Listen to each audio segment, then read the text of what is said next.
Hi guys, welcome back to my YouTube channel. हम पढ़ रहे थे आमेर के कछवाहा वंश के बारे में, जिसमें हमने भारमल तक पढ़ लिया था। हमने ये पढ़ा था कि भारमल ने अपने पुत्र भगवंत दास और अपने पौत्र मान सिंह को अकबर की सेवा में नियुक्त कर दिया था। तो अब भारमल के बाद आमेर के शासक बनते हैं भगवंत दास। तो अब हम पढ़ते हैं भगवंत दास के बारे में।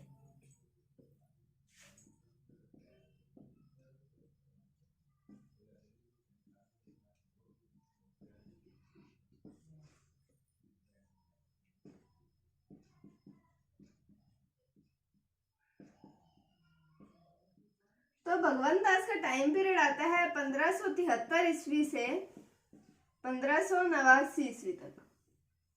तो हमने पढ़ा कि भगवंत दास को इनके पिता भारमल ने अकबर की सेवा में नियुक्त किया था। तो इन्हें अकबर से मनसबदारी प्राप्त होती थी। तो इन्हें 5000 मनसबदारी प्राप्त होती थी अकबर से। अकबर इन्हें 5000 की मनसबदारी देता था। जब हम मेवाड़ में महाराणा प्रताप के बारे में पढ़ रहे थे, तब हमने पढ़ा था कि जब अकबर हैं, उन्होंने अपनी अधीनता स्वीकार करने के लिए 4 शिष्टमंडल भेजे थे, जिनका हमने ट्रिक भी पढ़ी थी, जमा भट्टो। तो जलाल खां, मान सिंह, भगवंत दास और टोडरमल, तो ये तीसरे मंडल में गए थे। तो प्रताप को मनाने के लिए, प्रताप को अधीनता स्वीकार करवाने के लिए ये तीसरे मंडल में गए थे। उसके बाद में एक व्यक्ति आते हैं दादू दयाल।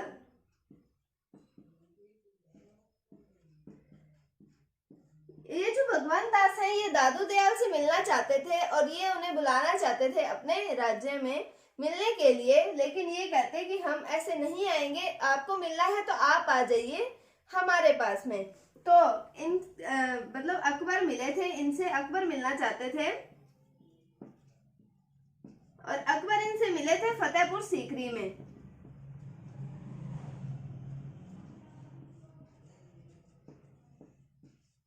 और ये मिले थे भगवंत दास की मदद से।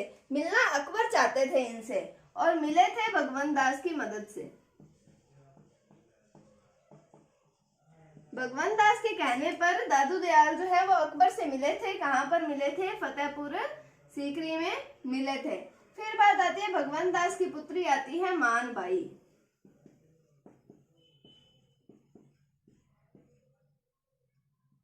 भगवंत दास की पुत्री आती है मानबाई। इनका विवाह करवाया गया जहांगीर के साथ और इनका पुत्र होता है खुसरो।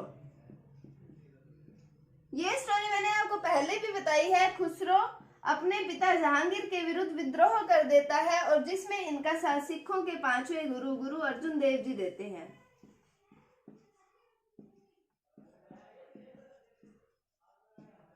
और जहांगीर जो है इनकी हत्या करवा देते हैं, खुसरो की और गुरु अर्जुन देव जी की हत्या करवा देते हैं। ये था भगवंत दास के बारे में। मैं रिपीट कर देती हूँ इसे कि 1573 से 1589 ईस्वी तक इनका टाइम पीरियड आता है। इन्हें 5000 मनसबदारी प्राप्त होती थी अकबर से और अकबर द्वारा भेजे गए शिष्टमंडलों में से तीसरे शिष्टमंडल में गए थे भगवंत दास और दादू दयाल। अकबर मिलना चाहते थे दादू दयाल से और ये मिले थे फतेहपुर सीकरी में। किसके कहने पर? भगवंत दास के कहने पर मिले थे। और फिर हमने पढ़ा भगवंत दास की पुत्री आती है मानबाई। इनका विवाह हुआ जहांगीर के साथ और इनका पुत्र हुआ खुसरो। खुसरो ने जहांगीर के विरुद्ध विद्रोह कर दिया था, जिसमें उनका साथ सिखों के 5वें गुरु गुरु अर्जुन देव जी ने दिया था, जिस कारण जहांगीर ने इन दोनों की हत्या करवा दी थी। ये था भगवंत दास के बारे में। अब अगले शासक बनते हैं आमेर के मान सिंह।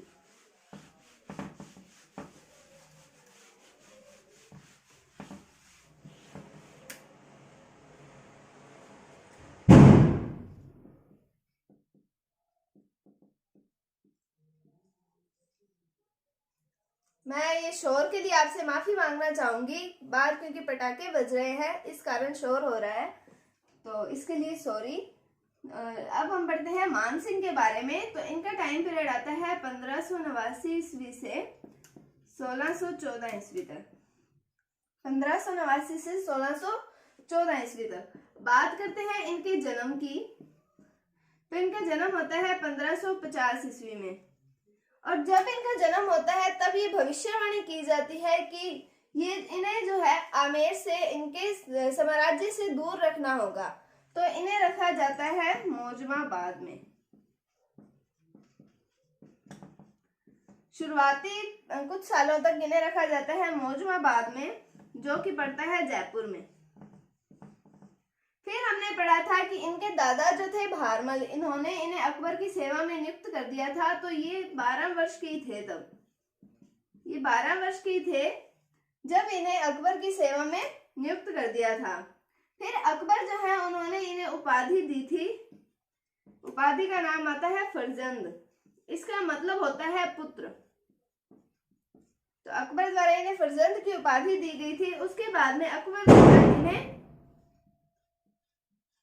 7000 मनसब प्रदान किया जाता था।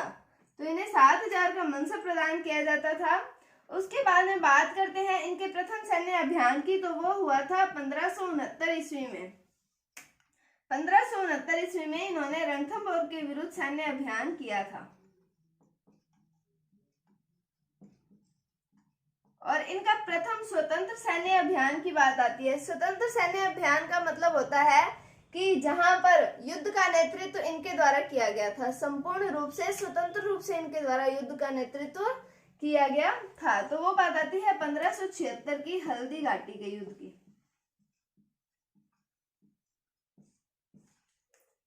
तो ये था, जन्म हुआ 1550 ईस्वी में। फिर इन्हें रखा गया मौजमाबाद जयपुर में। 12 वर्ष की आयु में इन्हें अकबर के सेवा में नियुक्त कर दिया गया था। और फिर इन्हें फरजंद की उपाधि दी गई, जिनका मतलब होता है पुत्र। और इन्हें 7000 मनसब प्राप्त होता था अकबर से। और रणथंभौर के विरुद्ध इन्होंने प्रथम सैन्य अभियान किया था 1569 ईस्वी में। और 1576 में स्वतंत्र सैन्य अभियान किया था हल्दी घाटी के युद्ध में। और हम बढ़ते हैं मान सिंह के बारे में। मान सिंह का 2 बार राज्याभिषेक होता है। क्यों होता है? 1589 ईस्वी में इनके पिता की अचानक मृत्यु हो जाती है, जिस कारण इनका राज्याभिषेक होता है। 1589 ईस्वी में होता है। और दूसरी बार विधिवत रूप से इनका राज्याभिषेक होता है 1590 ईस्वी के अंदर। तो 1589 ईस्वी में इनका राज्याभिषेक होता है बिहार में। और 1590 ईस्वी में इनका राज्याभिषेक होता है आमेर में। और मान सिंह जो थे अकबर के 9 रत्नों में से एक थे।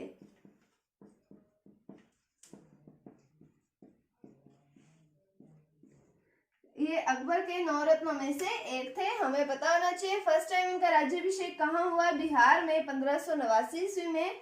फिर हुआ आमेर में 1590 ईस्वी में। अब हम बात करते हैं इनके सैन्य अभियानों की। इनके सैन्य अभियानों की बात करते हैं तो आते हैं सैन्य अभियान।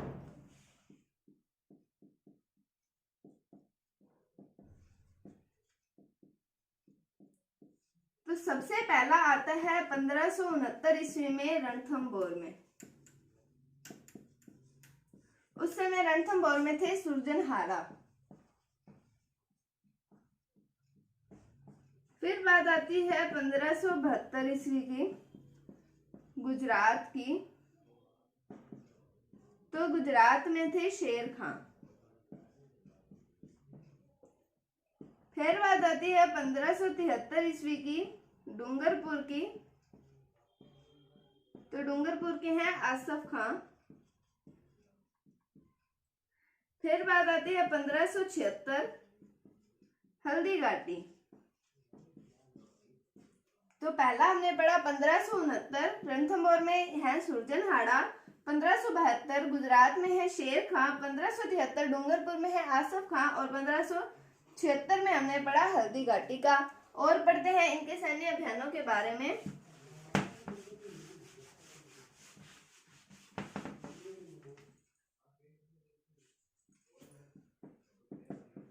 बात आती है 1585 ईस्वी की, काबुल में। तो काबुल में है मिर्जा हकीम खां। और साथ में है इनके रोशनियाई जाति। फिर बात आती है 1587 में बिहार में, और बिहार में है पूरनमल।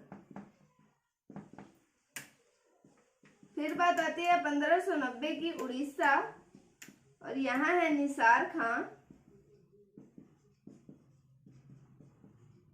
और उसके बाद में बात आती है 1594 ईस्वी की बंगाल की,